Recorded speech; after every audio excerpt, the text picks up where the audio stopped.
नमस्कार। आज हम बात करने वाले हैं भारत और दक्षिण कोरिया के रिश्ते की।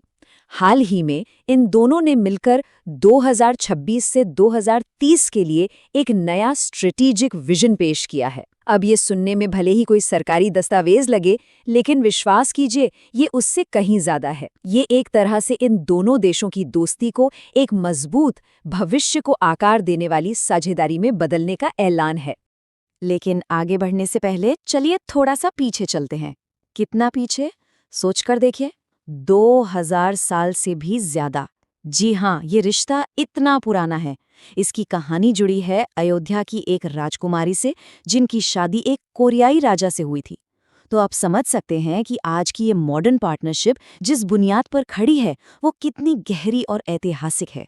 तो चलिए इस रिश्ते के ऐतिहासिक और मौजूदा स्तंभों पर एक नज़र डालते हैं कि आखिर ये संबंध समय के साथ कैसे इतना मजबूत हुआ है।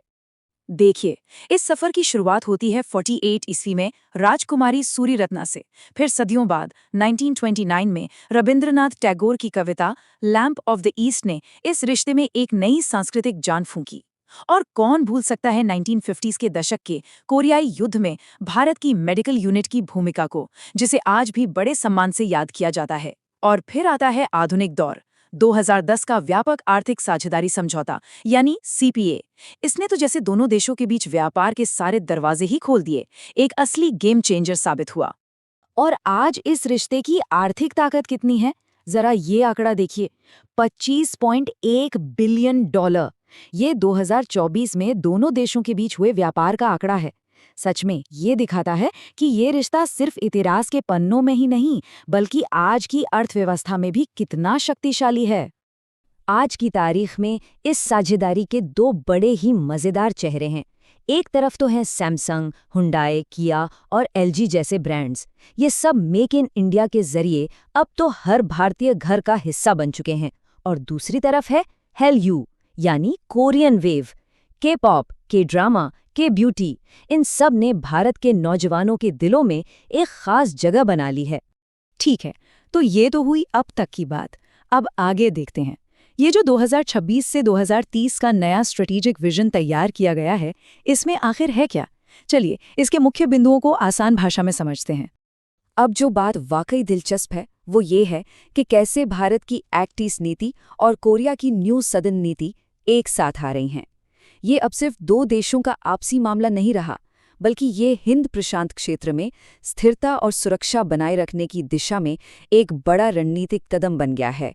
रक्षा क्षेत्र में भी एक बहुत बड़ा बदलाव आ रहा है। अब वो दौर गया जब सिर्फ खरीदार और बेचने वाले का रिश्ता था। K9 वज्र होवित्जर की सफलता इसका एक शानदार उदाहरण है। अब पूरा जोर आत्मनिर्भर भारत के तहत भारत को एक रक्षा आयातक से एक रक्षा निर्माता बनाने पर है, और कोरिया इसमें एक बहुत महत्वपूर्ण भागीदार बनकर उभर रहा है। टेक्नोलॉजी के मोर्चे पर भारत कोरिया डिजिटल ब्रिज नाम की एक नई और कह सकते हैं काफी रोमांचक पहल शुरू हो रही है। इसका मुख्य ध्यान आर्टिफिशियल इंटेलिजेंस, सेमीकंडक्टर डिजाइन और डेटा गवर्नेंस जैसे भविष्य के क्षेत्रों पर है। और ये एक बहुत ही महत्वपूर्ण कदम है। भारत के NPCIL और कोरिया के KFTC के बीच एक ऐतिहासिक समझौता हुआ है। इसका सीधा सा मतलब ये है कि अब दोनों देशों के बीच पैसों का लेन देन किसी तीसरे पक्ष जैसे अमेरिकी या यूरोपीय बैंकों के जरिए नहीं होगा, बल्कि सीधे और तुरंत हो सकेगा। इससे ये प्रक्रिया न सिर्फ बेहद आसान और तेज होगी, बल्कि सस्ती भी होगी। लेकिन सहयोग का दायरा यहीं खत्म नहीं होता। अंतरिक्ष में इसरो और कोरिया की स्पेस एजेंसी कासा मिलकर काम करेंगे। जो सीपा व्यापार समझौता रुका हुआ था, उसे उन्नत करने पर जोर दिया जा रहा है, ताकि द्विपक्षीय व्यापार को $50 बिलियन तक पहुंचाया जा सके। और हाँ, जलवायु परिवर्तन से निपटने के लिए भी दोनों देश अंतर्राष्ट्रीय सौर गठबंधन जैसे मंचों पर साथ आ रहे हैं। लेकिन देखिए, जहाँ इतनी बड़ी साझेदारी होती है, वहाँ कुछ चुनौतियाँ भी होती हैं। तो एक संतुलित नजरिया अपनाते हुए ये समझना भी जरूरी है कि इस रास्ते में कौन सी बाधाएं हैं और उन्हें कैसे दूर किया जा सकता है। जैसे एक बड़ी चुनौती है भारत का बढ़ता व्यापार घाटा। इसके समाधान के लिए दोनों देश अब अपनी मूल्य श्रृंखलाओं को एकीकृत कर रहे हैं, यानी एक प्रोडक्ट के अलग अलग हिस्सों को दोनों देशों में बनाया जाएगा।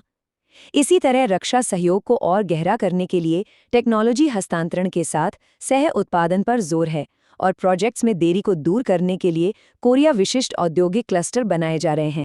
तो आखिर में सवाल ये उठता है कि ये साझेदारी इतनी महत्वपूर्ण क्यों है? ये सिर्फ भारत और कोरिया के लिए ही नहीं, बल्कि पूरे हिंद प्रशांत क्षेत्र के लिए क्या मायने रखती है? ये जो आप देख रहे हैं, ये असल में पूरी बातचीत का सार है। ये साफ बताता है कि ये साझेदारी अब पारंपरिक दायरों से बाहर निकल चुकी है। ये अब सिर्फ अर्थव्यवस्था से आगे बढ़कर टेक्नोलॉजी, सुरक्षा और वैश्विक शासन जैसे कई नए और महत्वपूर्ण आयामों को छू रही है। तो सबसे महत्वपूर्ण बिंदु ये है, जिस तरह ये दोनों देश अपने ऐतिहासिक संबंधों को एक नई, आधुनिक और बहुआयामी साझेदारी में बदल रहे हैं, उसे देखते हुए ये सवाल पूछना लाजमी है, क्या हम एशिया में एक नई शक्ति की धुरी को उभरते हुए देख रहे हैं? क्या ये दोस्ती हिंद प्रशांत क्षेत्र का भविष्य तय करने वाली एक प्रमुख शक्ति बन सकती है? इस पर विचार जरूर करें।